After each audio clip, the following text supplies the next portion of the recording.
speaker of the poem, Locksley Hall, loved his cousin named Amy. She also had a deep passion for him. তার অনেক ভালোবাসা তার জন্য ছিল।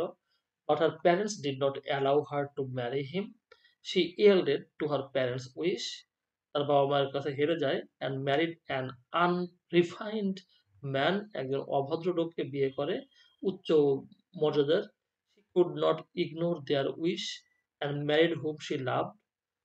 and সে তাদেরকে বিয়ে করতে পারল না এবং মানে তাকে বিয়ে করতে পারল না তাদের করে ইচ্ছাটাকে উপেক্ষা করে। ফর দিস রিজন, এই কারণে দ্য স্পিকার ইজ ডিজেক্টেড, স্পিকারের মন খারাপ।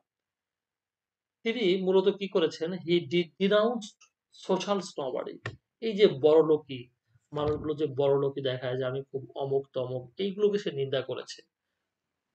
Thus it can be said that বলা যেতে পারে যে the speaker of the poem failed to marry his beloved as he had not enough wealth or high social status.